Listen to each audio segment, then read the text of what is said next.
포이맨 칼럼. 허물어진 성벽을 재건함. 오늘은 인류 역사 가운데 가장 최고의 지도자이자 완벽한 인도자인 느헤미야에 대해서 추가하려고 합니다. 이스라엘 백성들은 다니엘 9장 2절의 말씀대로 70년 포로 생활을 마치고 귀환하였습니다. 포로 귀환은 세 차례에 걸쳐서 이루어졌습니다. 첫 번째는 수룹바벨과 여호수아의 인도 아래 이루어졌으며 함께 귀환한 사람은 약 5만 명이었습니다. 그들이 귀환한 목적은 성전을 재건축하는 것이었습니다. 그러나 성전 건축 과정에서 반대자들이 방해 공작이 있어서 약 15년간 지연됐었고, 신원자 학계와 스가랴의 적극적인 도움을 받아 BC 516년에 성전 건축을 완성하였습니다. 두 번째는 에스라인데 그와 함께 약 1800명이 귀환하였습니다. 에스라는 성전이 건축된 다음 해인 BC 515년에 예루살렘에 도착하였습니다. 제사장 겸 율법 학자인 에스라는 귀환 후에 이스라엘 백성들에게 모세의 율법을 가르쳤습니다. 세 번째는 총독 느헤미야인데 그는 성전이 완성된 후 10여 년이 지나 귀환하였습니다. 그는 바사왕의 술 맡은 관원이었으며 왕의 위임을 받고 귀환하여 12년간 총독으로 있으면서 주위에 있는 적들의 반대도 불구하고 52일 만에 성벽을 완성하였습니다. 이스라엘 자손의 회복 역사는 오늘날 교회의 회복 역사를 예표합니다. 수룹바벨이 성전을 건축하고 난 뒤 순서대로 한다면 이어서 성벽을 건축했어야 하는데 대적자들의 방해로 하지 못했습니다. 성전은 있는데 성벽이 없으니까 주변에 있는 이방인들이 하나님의 백성들을 침공하여 약탈하고 못살게 굴었습니다. 성전은 있었지만 성벽이 없으니까 보호막이 없는 것과 같았습니다. 느헤미야 1장을 보면 느헤미야의 동생인 하나니와 몇 사람이 느헤미야에게 예루살렘에 관한 소식을 전해 주었습니다. 그들은 예루살렘 성벽은 허물어졌고 성문들은 불에 타버렸다고 했습니다. 포로가 되지 않고 남아있는 이들은 극도로 심각한 상태에서 수치를 당하고 있다고 했습니다. 능욕을 당하고 환난을 당한다는 것은 결국 재산을 약탈당하고 어려움을 겪고 있다는 것을 말합니다. 느헤미야의 반응.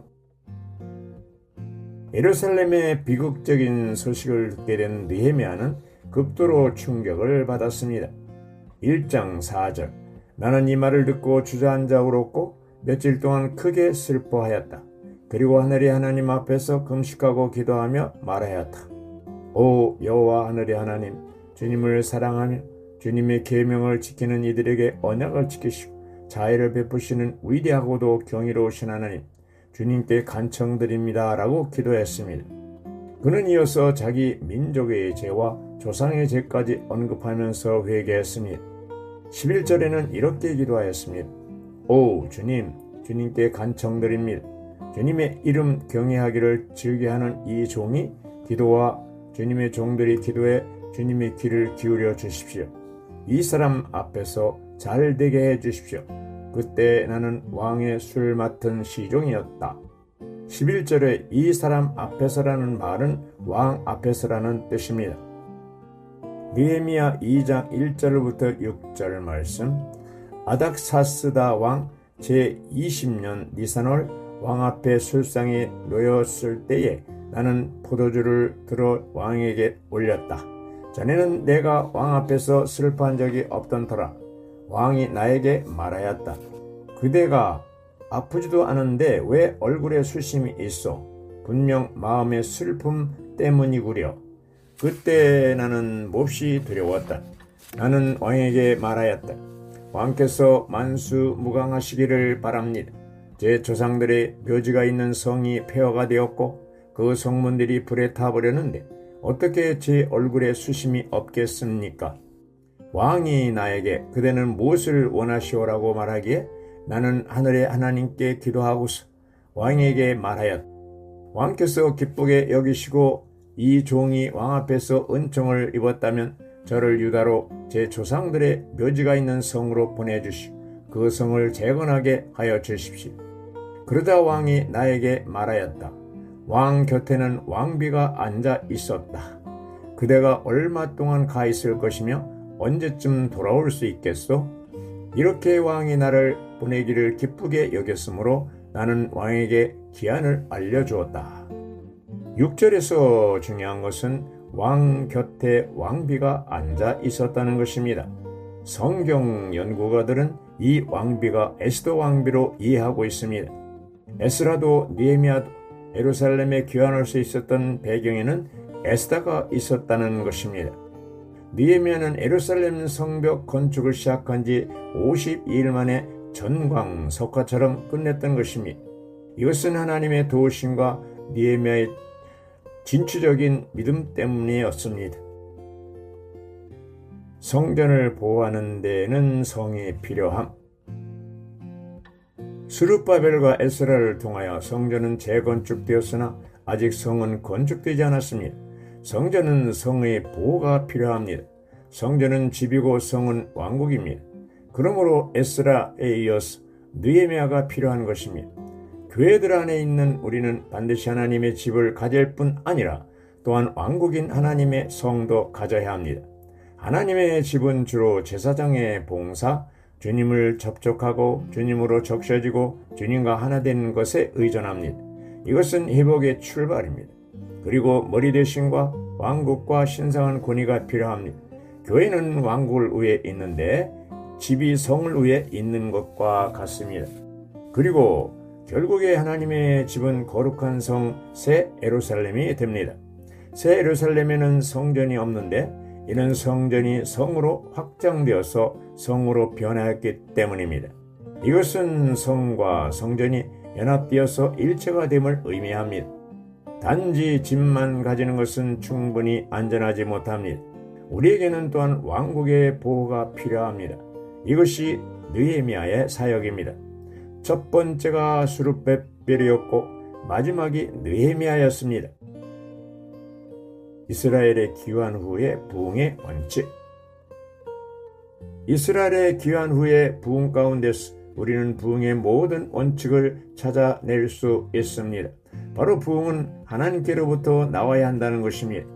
인위적인 것이나 금전으로 조성된 것은 모두 헛된 것으로 하나님의 자녀에게 손해가 있을 뿐 유익은 없습니다. 우리는 다음 사항을 보아야 합니다. 1. 하나님께서 정하신 부흥의 시간은 포로된 지 70년 후인 바사왕 고레스 원년이다. 2. 하나님께서 왕들의 마음을 감동시키심으로 군왕들이 시종 백성을 위하여 길을 열어주도록 하셨다. 3. 하나님은 그분 자신이 그릇, 스룹바벨, 에스라, 느헤미야 등을 예비하시고 선택하셨으니 또한 그들에게 오로지 하나님의 유익과 하나님의 간증을 그들의 기업으로 삼도록 부담을 주셨다. 4. 하나님께서 사람들의 영을 감동시키심으로 올라가서 예루살렘 여호와의 전을 건축하려는 자가 다 일어났다. 5. 하나님은 그들로 일제히 한 사람같이 모이게 하셨다. 이것이 부흥의 필요 조건이다. 왜냐하면 오직 한 사람같이 될 때 비로소 성전 건축에 막중한 책임을 담당하며 원수의 공격을 막아낼 수 있기 때문이다. 6. 하나님은 그들 가운데서 그분의 말씀을 전달할 신원자를 일으키시고 격려하셨다. 7. 하나님은 그들로 죄를 보게 하심으로써 근심하고 통회하는 영이 나오게 하셨다. 8. 하나님은 그들에게 죄를 처리할 결심과 힘을 주셨다. 성벽이 건축되고 난 다음에 이스라엘 백성에게 진짜 부흥이 가능할 수 있었습니다. 성벽이 없을 때는 이방 사람들이 시도 때도 없이 들어와 가지고 약한 자들을 약탈하고 능욕하고 하니까 부흥이 될 수가 없었습니다.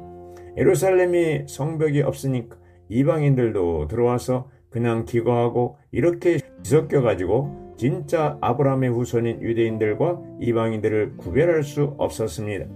그런데 성벽을 건축하고 난 다음에 느헤미야는 1차 포로 때 귀환한 약 5만 명을 분별하였습니다. 계보가 없는 사람들이 많아서 그것을 확인하는 작업이 필요했습니다. 그래서 느헤미야 7장에 족보 이야기가 나오는 것입니다. 느헤미야는 이스라엘에 속했다는 증거가 있는 사람들만 인정했습니다. 64절에는 계보에 따라 찾아보아도 자기 이름을 찾지 못해서 부정하게 여겨 제사장의 직분을 행하지 못하게 했습니다. 성벽이 없을 때는 이 작업이 불가능했지만 성벽이 생긴 뒤에는 질서가 잡히기 시작했습니다. 대적자들의 간교한 계획에 느헤미야기는 이스라엘 사람들이 예루살렘 성벽을 재건축하려고 할 때 그것을 좌절시키기 위해서 대적자들이 얼마나 강력한 투쟁을 벌였는가를 기록하고 있습니다. 느헤미야가 건축을 시작하자 공개적으로 공격을 받았습니다. 대적자들의 유일한 목적은 성벽 건축을 중단시키는 것이었습니다. 우리를 하나님의 건축에서 좌절시키시려고 대적자들이 시도하는 것은 참으로 간교합니다. 그러므로 우리는 깨어서 분별해야 합니다. 느헤미야는 모든 이들에게 명하여 건축하는 자와 담보하는 자로 어떤 순간에도 싸울 수 있도록 준비시켰습니다. 모든 담보하는 자들은 허리에 칼을 찼습니다. 그들은 아무도 개인적으로 행동하지 않았고 한 사람처럼 건축을 위해 움직였습니다. 그들은 낮에는 건축하고 밤에는 파수를 보았습니다. 그들은 잠을 자는 동안에도 깨어 있었습니다. 이것은 오늘날 교회 건축의 본이라고 말할 수 있습니다. 우리는 항상 싸울 준비를 갖추고 있어야 하고 우리의 힘을 하나로 집중해야 합니다. 또한 결코 느슨하지 않고 건축을 위해 항상 깨어있는 자가 되어야 합니다.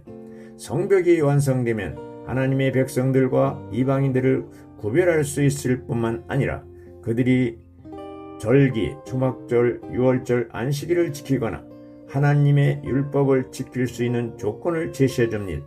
성벽을 건축한 다음에 성안 수문관장 앞에 온 유대인들을 모아놓고 모세 율법을 강론하고 가르쳤습니다. 성벽을 건축하면 새로운 부흥을 가져올 수 있다는 말이 이런 뜻입니다. 대적자들이 이 사실을 알기에 강하게 반대했던 것입니다.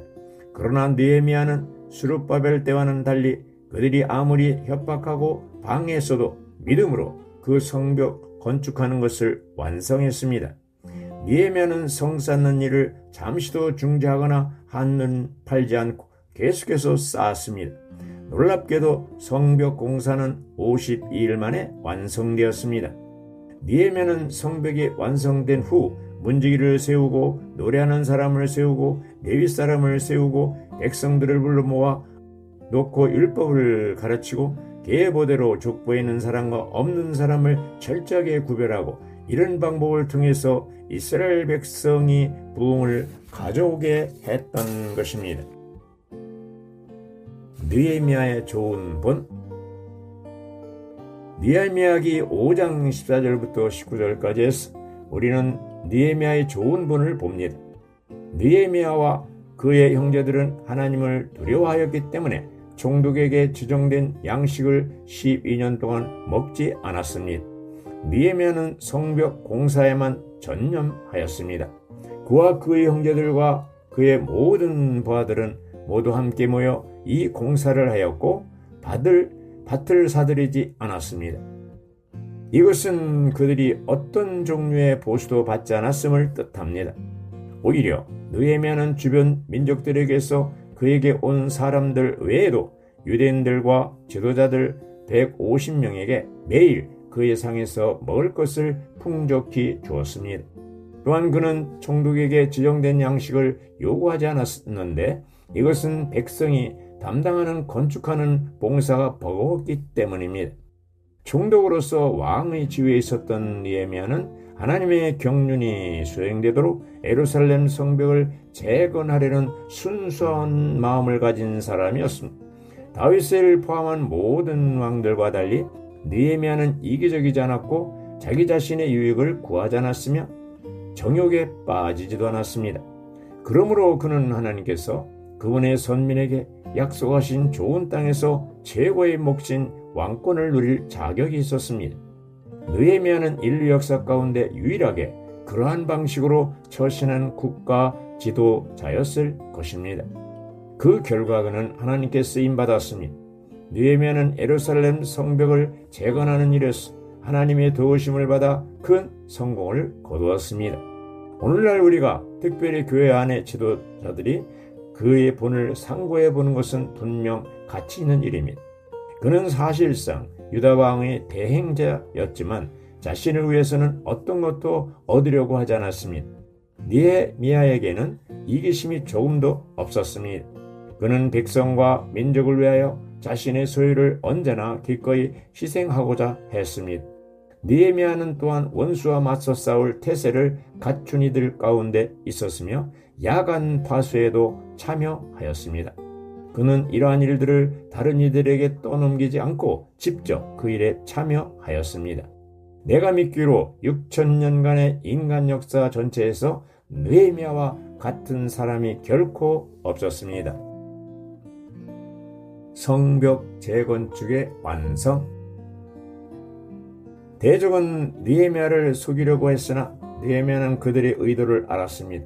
수많은 시행착오가 있자 대적은 이제 그 계략을 바꿨습니다. 대적들은 목적이 달성되지 않자 돌변하여 느헤미야에게 그가 왕이 되고자 하는 야심이 있다는 거짓말을 했으나 그는 동의하지 않았습니다. 또한 거짓 신원자까지 일어나 그를 위협했으나 아무 소용이 없었습니다. 느헤미야는 하나님께 기도하는 사람이었으므로 모든 것을 분별할 수 있는 예민한 영적 지각을 갖고 있었습니다. 그러므로 대적의 모든 공격을 무력화시킬 수 있었던 것입니다. 마침내 성벽 재건축은 52일 만에 종결되었습니다. 느헤미야는 이 역사를 우리 하나님께서 이루셨다고 말합니다. 그러나 하나님께서 전적으로 이 일을 행하시지는 않았습니다. 느헤미야가 없었다면 불가능했을 것이기 때문입니다. 이것은 느헤미야 안에 역사하신 하나님께서 하신 것입니다. 따라서 우리도 우리 안에서 행하시는 하나님과 연합된 느헤미야와 같은 사람이 되는 것이 필요합니다. 또한 건축에 참여한 모든 사람들 간의 동시마비도 중요한 역할을 했습니다. 이것이 없었다면 그 큰 역사를 짧은 기간 내에 마치는 것은 불가능했을 것입니다. 느헤미야 3장은 성벽 건축을 누가 했는지 상세히 기록했습니다. 미장이, 목수, 건설업자와 같이 전문가들이 한 것이 아니라 제사장들, 레위인들, 귀족들, 노예들, 금 세공사들, 상인들, 그리고 그들의 자녀들이 했습니다. 이들은 아마추어들이었습니다. 놀라운 것은 3장 28절입니다. 거기에 보면 각자 자기 집 맞은편을 복구했다는 것입니다. 이것은 주 회복의 원칙과도 일치합니다. 모든 죄들이 기능 발휘하여 교회를 건축하는 그림이 느헤미야 3장에 있습니다. 아멘.